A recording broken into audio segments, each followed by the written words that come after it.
Welcome back to my channel. আমি মিঠু। আমি চলে এলাম আবার অনেক দিন বাদে একটা নিউ ব্লগ নিয়ে। আশা করি আপনাদের সবার ভালো লাগবে। আর ভালো লাগলে একটা ছোট্ট করে সুন্দর করে একটা কমেন্ট আর একটা করে লাইক দিতে কেউ ভুলে যাবেন না। আর যারা আমার চ্যানেলটাকে এখনও সাবস্ক্রাইব করেননি তারা প্লিজ চ্যানেলটাকে সাবস্ক্রাইব করে আমার পাশে থাকুন। চলুন তাহলে ভিডিওটা শুরু করা যাক। বেশ কিছুদিন আগে আমি আপনাদের সঙ্গে শেয়ার করেছিলাম গুপ্তেশ্বর মহাদেব কেভ। আজকে চলে এসেছি আমরা ইন্টারন্যাশনাল মাউন্টেন মিউজিয়াম, যেটা হচ্ছে নেপালের পোখরাতে অবস্থিত এই জাদুঘরটা। আর এই জাদুঘরটা আজকে আমরা দেখতে চলে এসেছি, তাই ভাবলাম আপনাদের সঙ্গেও কিন্তু আমি শেয়ার করি। চলে এলাম আপনাদের সঙ্গে শেয়ার করতে। চলুন তাহলে ভেতরে ঢোকা যাক।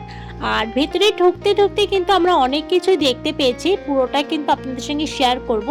দেখুন কত অ্যাংলোরা যাচ্ছে এখানে, প্রচুর প্রচুর অ্যাংলো কিন্তু রয়েছে এখানে। আর আকাশে কিন্তু এত সুন্দর মেঘ রয়েছে না কি বলবো। চলুন ভেতরে ঢোকা যাক আর আপনারা কিন্তু আমার সঙ্গে থাকুন।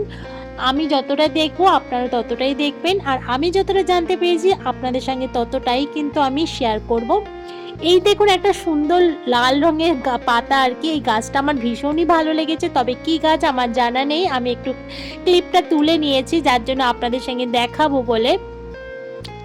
ওই দেখুন মানে বিশাল বড় এরিয়া নিয়ে মিউজিয়ামটা তৈরি। আর এটা হচ্ছে মিউজিয়ামের রুমটা আর কি। আমরা চলুন এবার ভেতরের দিকে যাওয়া যাক। আর মিউজিয়ামের ভেতরে ঢুকতেই গিয়ে আমরা কিন্তু দেখতে পেলাম অরেঞ্জ কালারের মাছ। আর এই মাছগুলো পুরো ভোলা মাছের মতন দেখতে। তা আমার শাশুড়ি মা বললো যে চলো এগুলো দিয়ে ঝাল করে খাওয়া যাবে না। আমি ভাবলাম হ্যাঁ নিশ্চয় তো ঝাল করে খাওয়া যাবে, চলো তাহলে দুটো ধরে নিয়ে যাক। চলো এখান থেকে ইয়ার্কি করতে করতে আমরা কিন্তু এবার মিউজিয়ামের ভেতরেই ঢুকবো। আর মিউজিয়ামের ভেতরে ঢুকতে ঢুকতে আপনাদের সঙ্গে আরেকটা কথা শেয়ার করে নিই।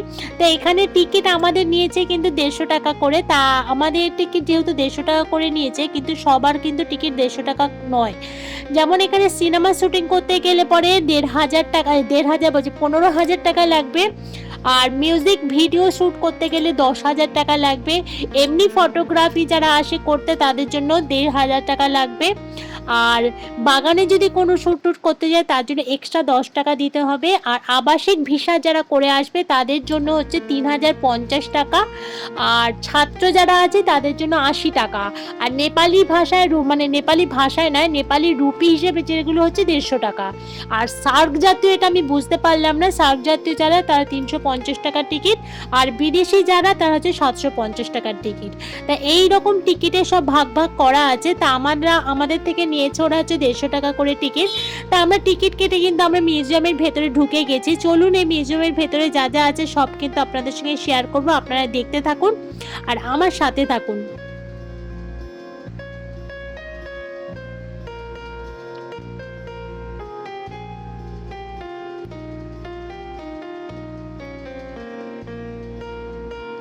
আমরা কিন্তু মিউজিয়াম থেকে ভেতরে দেখে নিলাম, দেখে আমরা বেরিয়ে পড়লাম।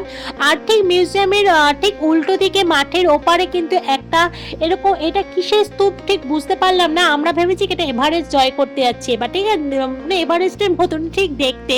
যাই হোক এটা কি দিয়ে তৈরি, পাথর দিয়ে তৈরি রয়েছে এটা। তা আমরা ভাবলাম যে এটার ওপরে তো মানে এক ধার থেকে উঠতে হবে আর এক ধার থেকে নামতে হবে। চলো তাহলে সবাই মিলে আমরা ওঠা যাক। ভীষণ মজা করে কিন্তু আমরা এখানে উঠেছি। আর এমনি মানে শাশুড়ি মায়েরা কেউ ওঠেনি, যারা বয়স্ক মানুষ তারা কিন্তু সবাই নিচে দাঁড়িয়েছিল। তা আমরা এখানে যারা যারা গিয়েছিলাম একটু মানে কম বয়সী মানুষ, তারা কিন্তু আমরা সবাই দেখো উঠছি। আমরা মনে হচ্ছে কি এভারেস্ট জয় করতে উঠছি, ভীষণ মজা লাগছিল। আর একটা হাতে লাঠি নিয়ে উঠেছিলাম, মানে যাতে সাপোর্ট পাই আমরা। একদিক থেকে উঠে আর আরেক দিক থেকে আমাদের নামছে গোলক ধাঁধার মতন। আর তারপরে পেছন দিকটা পুরো একটা গোলক ধাঁধার মতন। পেছনটা হয়তো ক্যামেরা করে আমরা দেখাতে পারিনি, যেহেতু আমরা সামনের দিক থেকে ক্যামেরা করেছি। আর ওই যে সাইড থেকে কিন্তু আমাদের এবার নিচে নেমে আসতে হবে। খুবই মজা লাগছিল। তা আরও যারা উঠতে পারেনি তাদের খুব ওঠার ইচ্ছে ছিল, কিন্তু তারা যেহেতু একটুখানি মানে ভয় ভয় লাগছিল বলে তারা আর উঠতে পারেনি।